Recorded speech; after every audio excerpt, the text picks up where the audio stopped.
Assalamualaikum warahmatullahi wabarakatuh.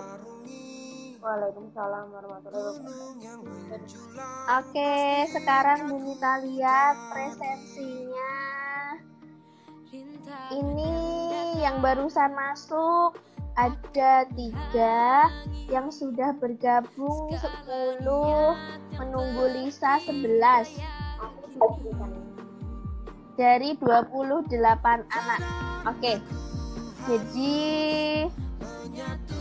Kori, Ferry, Alia, Adria udah masuk, Gilang, Nandia, Pipin, Tuti, Lisa, Ernisa.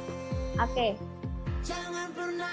Untuk tugas-tugas tolong segera disiapkan dan segera diselesaikan.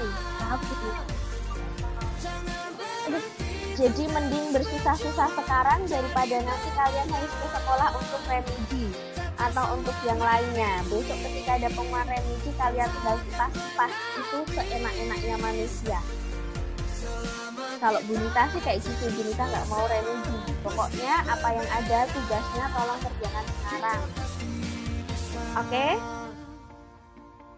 Oke.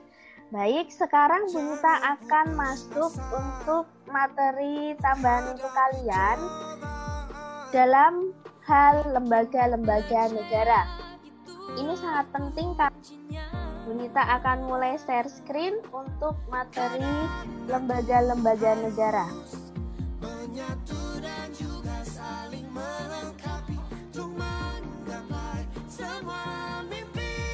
Share. Sudah muncul? Belum. Sekarang sudah? Sudah.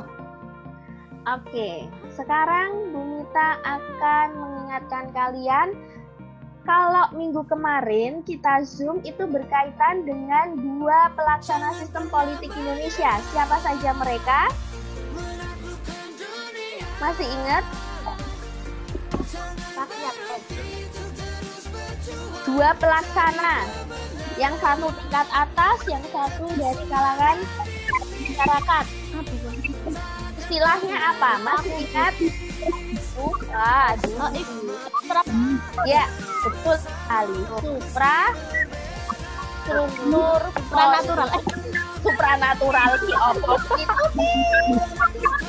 ini kita belajar pelajaran, bukan klenek tuh. Kita belajar suprastruktur politik minggu kemarin. Nah, suprastruktur politik itu siapa saja? Anggota suprastruktur politik itu siapa? Anggota mereka.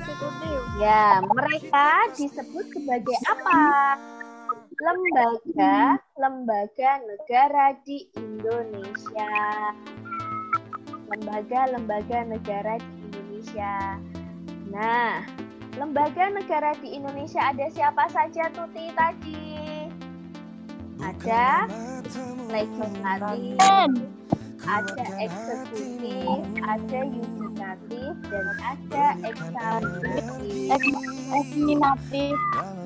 Hari ini kita akan mempelajari kewenangan lembaga-lembaga negara, sehingga tujuannya nanti kalian tahu wewenang dan tugas legislatif apa sih.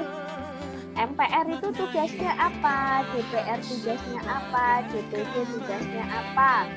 Nanti kalian bisa tahu presiden dan wakil presiden tugasnya apa. Yudikatif ada MK, MA, KY tugasnya apa. Eksaminatif yaitu BPK tugasnya apa.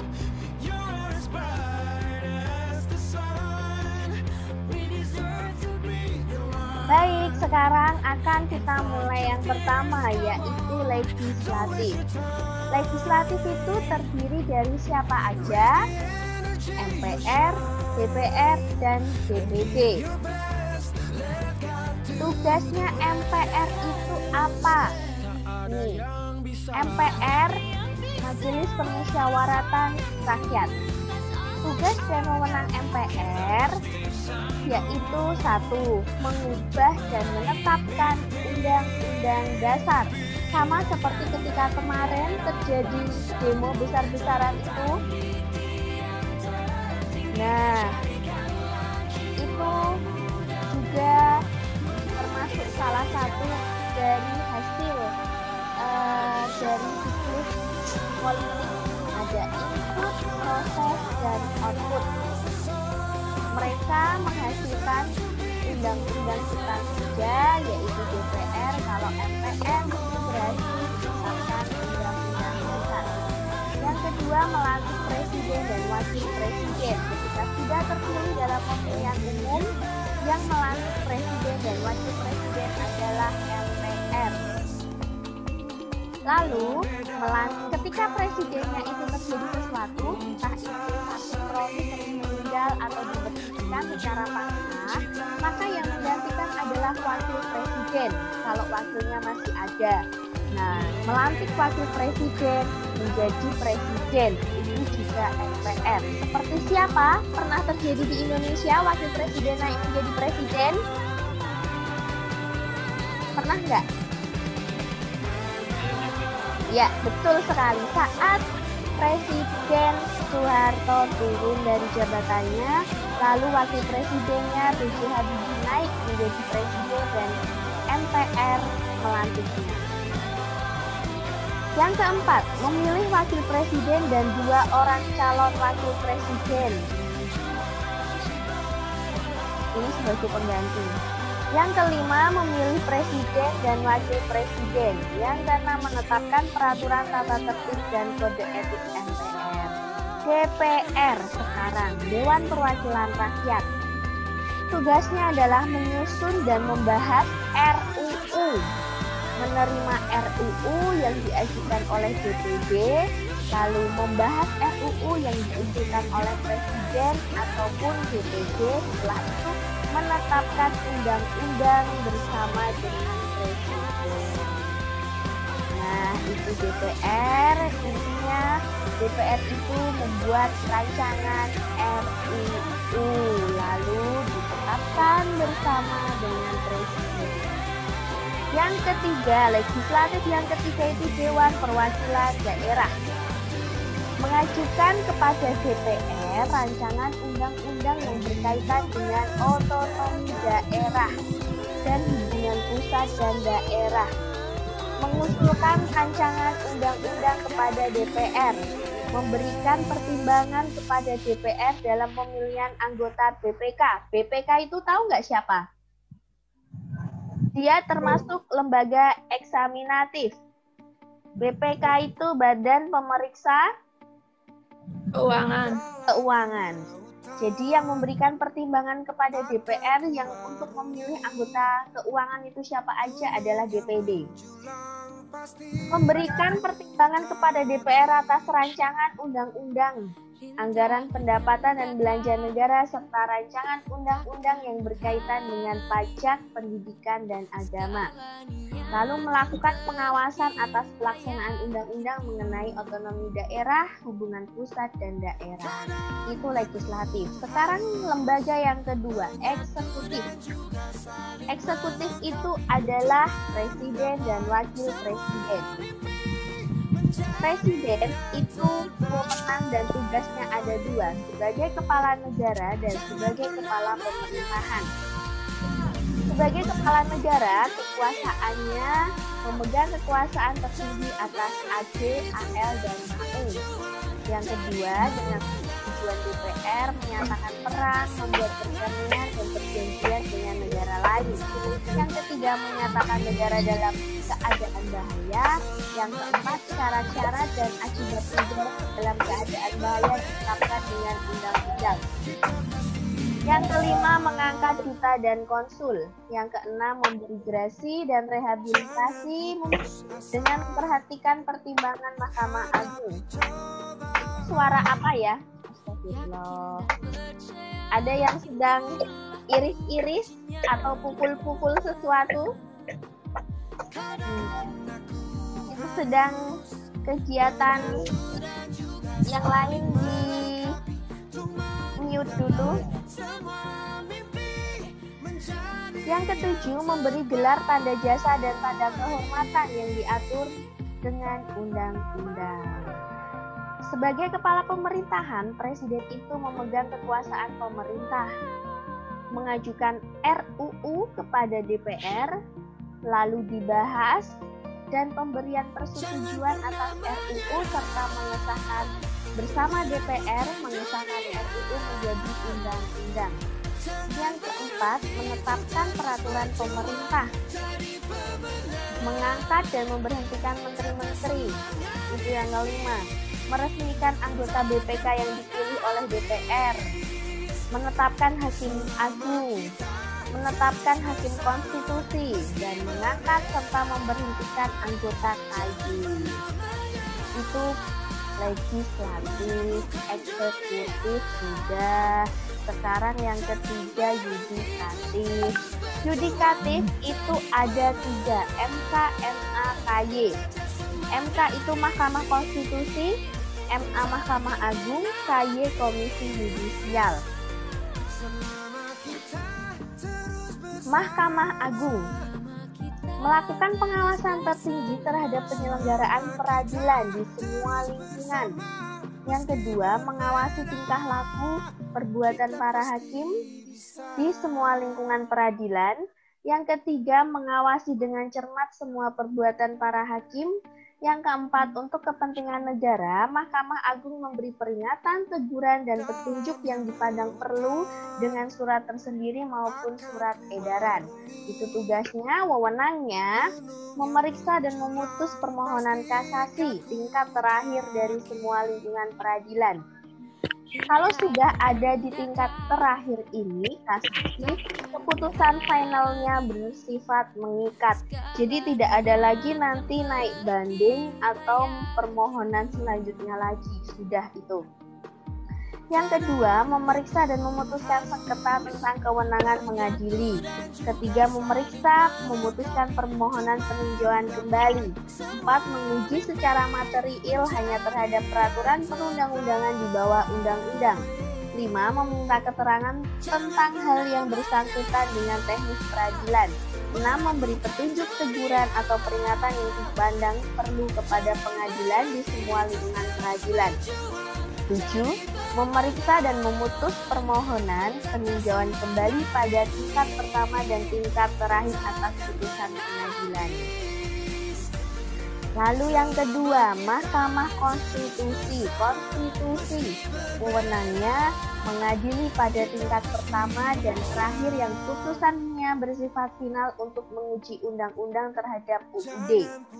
Yang kedua, memutus pembubaran partai politik. Jadi kalau ada partai politik yang sudah terdaftar dan ingin bubar, nanti yang memutuskan pembubarannya adalah Mahkamah Konstitusi. Tugasnya memberi keputusan atas pendapat DPR bahwa presiden dan atau wakil presiden telah melakukan pelanggaran hukum atau perbuatan tercela atau tidak memenuhi syarat sebagai presiden dan wakil presiden lagi, maka yang memutuskan adalah Mahkamah Konstitusi. Yang kedua, memutuskan perselisihan tentang hasil pemilu. Jadi besok itu ada pilkada. Kalau nanti ada yang bersengketa bahwa mereka tidak terima kemenangan, aku yang menang, sudah terdeteksi saya yang menang, tapi kenapa yang menang adalah calon nomor 2 atau nomor 3, saya tidak terima. Nah, itu berselisih kan tentang hasil pemilu, nanti yang memutuskan akan dilaksanakan pemilu ulang atau memutuskan siapa yang secara sah menang itu adalah Mahkamah Konstitusi. Nanti sampai Mahkamah Konstitusi itu pasti masalahnya. Yang ketiga, Komisi Yudisial. Tugasnya melakukan pendaftaran calon hakim agung, melakukan seleksi calon hakim agung, menetapkan calon hakim agung, mengajukan calon hakim agung ke DPR. Wewenangnya mengusulkan pengangkatan hakim agung dan hakim ad hoc di Mahkamah Agung kepada DPR. menjaga dan menegakkan kehormatan, keluhuran, serta perilaku hakim. Yang ketiga, menetapkan kode etik dan atau pedoman perilaku hakim bersama-sama dengan Mahkamah Agung. Itu yudikatif. Eksekutif sudah, legislatif sudah. Sekarang yang terakhir adalah lembaga eksaminatif.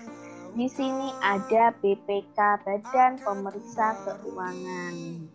Intinya, Badan Pemeriksa Keuangan itu adalah memeriksa pengelolaan dan tanggung jawab keuangan. BPK itu juga mandiri, dia tidak bisa dicampuri oleh kekuasaan yang lainnya. Sampai di sini ada yang mau ditanyakan? Ada yang mau ditanyakan?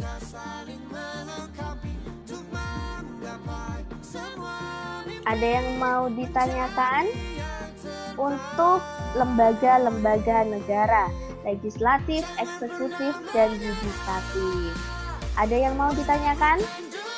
Kalau nggak ada, mari sekarang untuk lembaga-lembaga negara, legislatif, eksekutif, dan yudikatif. Ada yang mau ditanyakan? Kalau nggak ada, mari sekarang kita diskusi. Akan Junita cek satu persatu. Legislatif itu siapa?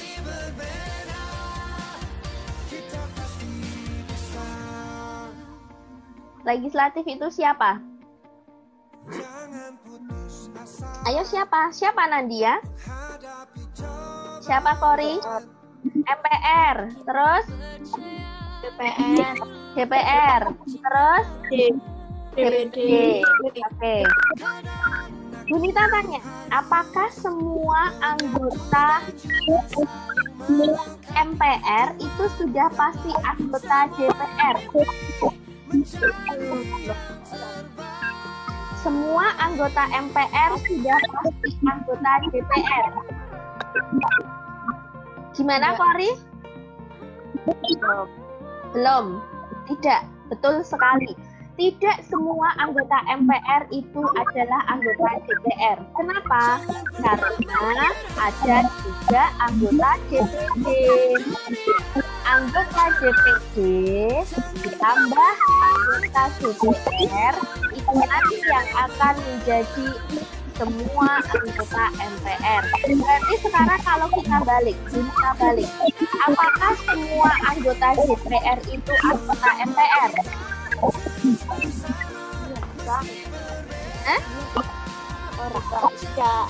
Semua anggota DPR itu apakah sudah pasti anggota MPR?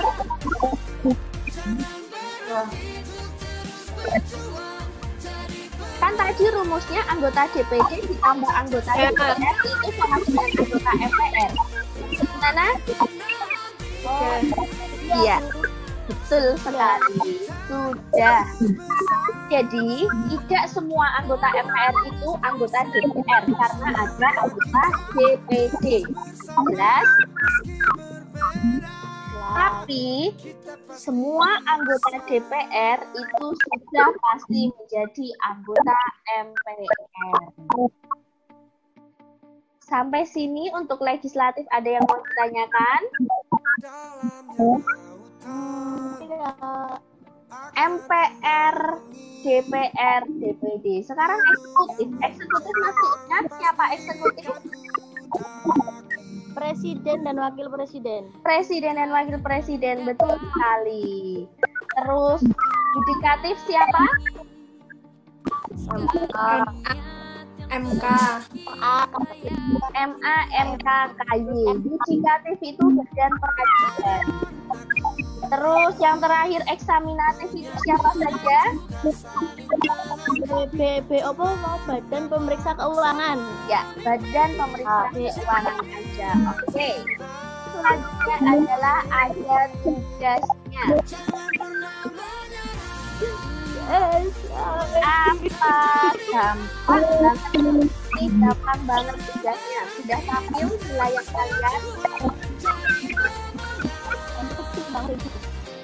Kecil banget. Oke, Junita besar. Sudah? Alhamdulillah dari seperti sumber. Kalian bisa cari di internet, gampang banget ini gambarnya. Oh alah, oke. Ini ada lembaga negara. Di bawah UUD 1945 ada 4 lembaga negara. Mereka tidak ada yang tertinggi yang mana, yang terendah yang mana, nggak ada. Legislatif, eksekutif, yudikatif, eksaminatif itu sama. Kekuasaannya sama, nggak ada yang lebih tinggi, nggak ada yang lebih rendah. Nah, titik-titik ini silahkan kalian isi.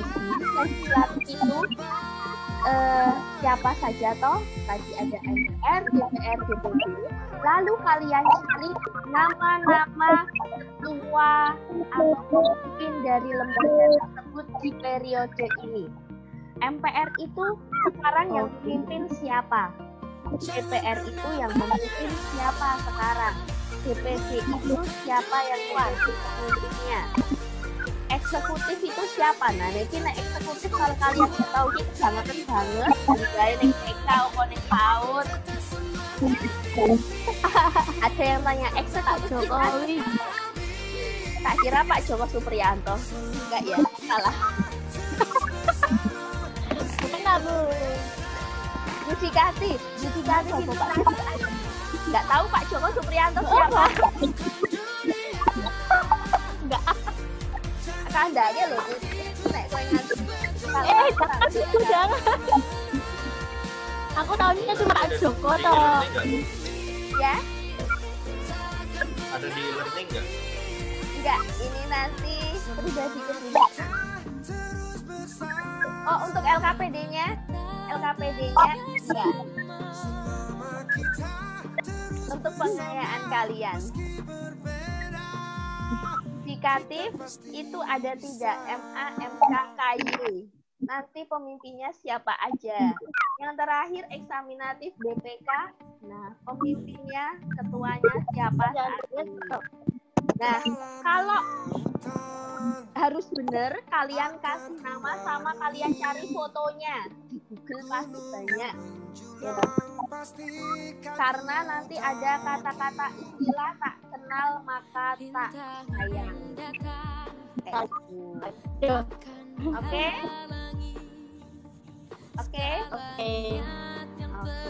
Sampai di sini, sampai di tugas ada yang mau ditanyakan?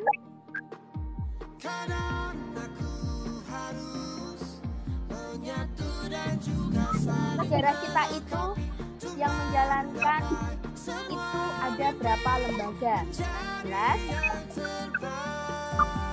Tadi sudah Bu Rita sampaikan. Lembaga-lembaga itu adalah lembaga-lembaga yang menjalankan, yang memimpin di setiap sendi di Indonesia. Ini ada 4 lembaga itu.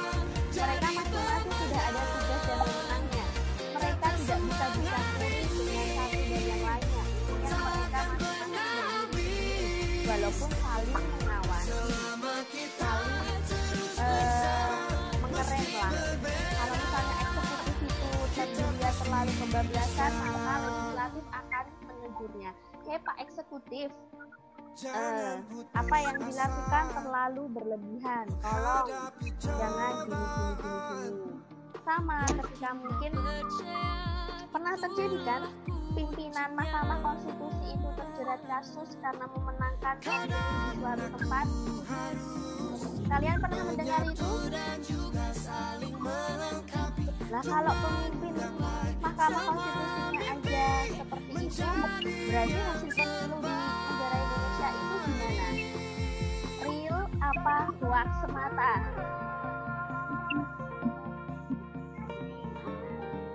Real apa hoax semata? Hoax semata, percuma. Itu duit pemilu, duitnya negara loh buat menyelenggarakan pemilu. Tapi kalau ternyata hasil pemilu itu sudah ditetapkan sama Mahkamah Konstitusi atau pejabat tertinggi, ya percuma. Ngapain kita melakukan pemilihan umum yang bisa percuma? Ya udah mending itu duitnya digunakan buat yang lain. Bayar utang ya Bu ya? Ya betul, utangnya banyak. Nanti yang menyaurkan kalian Bunita juga.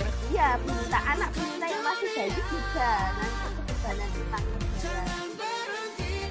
Karena sudah nggak ada yang ditanyakan, nanti silahkan dikerjakan tugasnya. Nanti silahkan dikerjakan tugasnya. Sekarang Bunita